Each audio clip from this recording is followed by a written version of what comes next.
Indonesia. Itu intinya Bu ya. Ya.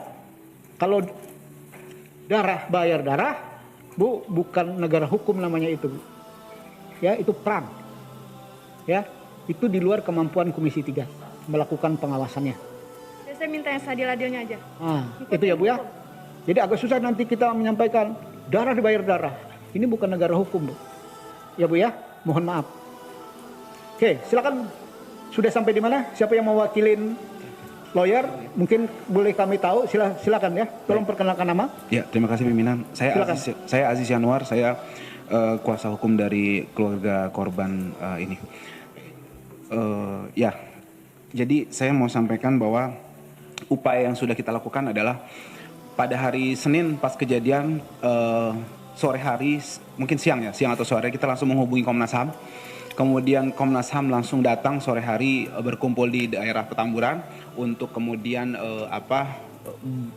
melakukan investigasi kepada antara lain beberapa orang yang ada di dalam iring-iringan yang dimaksud tadi sebagaimana kronologis yang saya sudah sampaikan. Kemudian juga kepada keluarga-keluarga korban ditanya perihal kronologi serta terkait dengan klaim-klaim bahwa kepemilikan senjata seperti itu. Kemudian juga kita berupaya mengambil secepatnya jenazah tempo hari. Alhamdulillah juga dibantu oleh bapak-bapak dari anggota dewan ada yang datang. Kemudian setelah itu kita juga melakukan pemeriksaan dengan ahli-ahli yang memang kita sediakan terkait dengan kondisi fisik dari para syuhada ini, almarhum ini semuanya. Jadi setelah sampai kita lakukan itu untuk upaya nanti ke depannya jika diperlukan terkait otopsi dan semacamnya, seperti itu.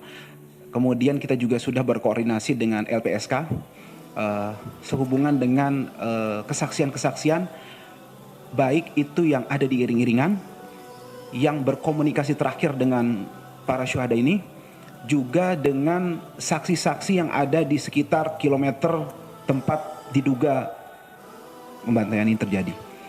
Kemudian juga kita akan upayanya ke depan, Pak, mohon maaf saya sampaikan ini untuk sekalian, ke Kompolnas dan ke Propam Mabes Polri. Singkatnya itu, Pak. Terima kasih, Pak Pimpinan.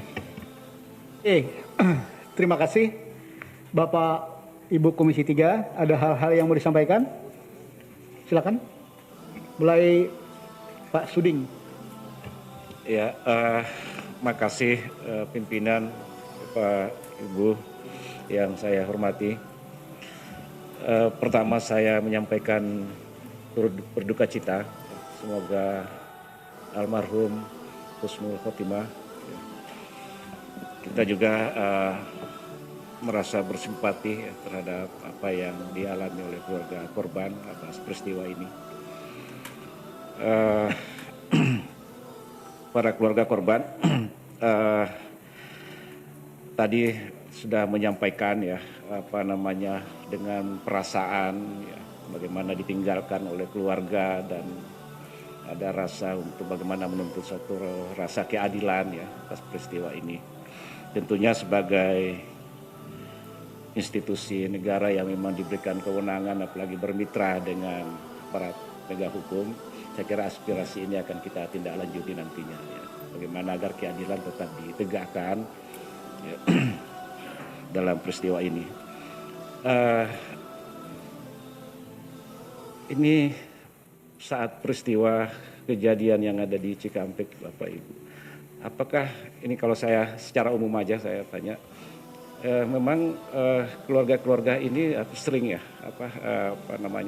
bersama dengan imam besar Habib Rizik Lalu kemudian pada malam kejadian itu saya sedikit ingin memang udah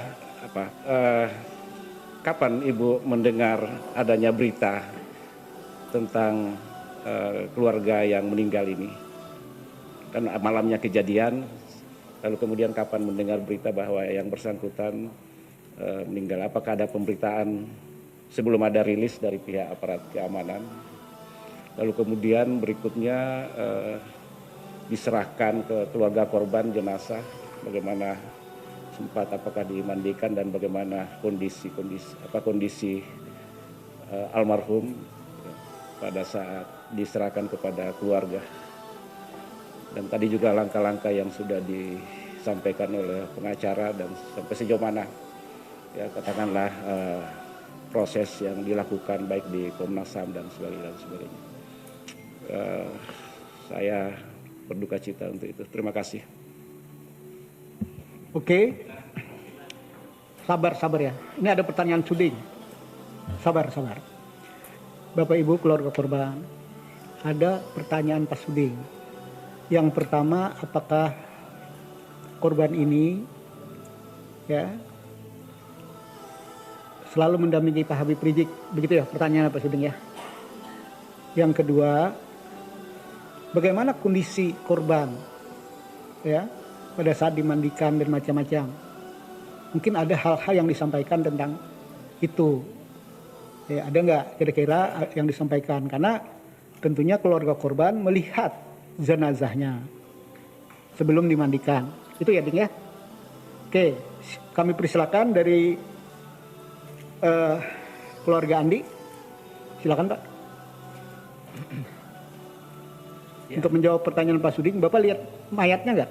Iya, iya. Mau ikut memandikan? Iya. Oke, ceritakan, Pak. Jadi ini sebelum Tolong di mic-nya. ya.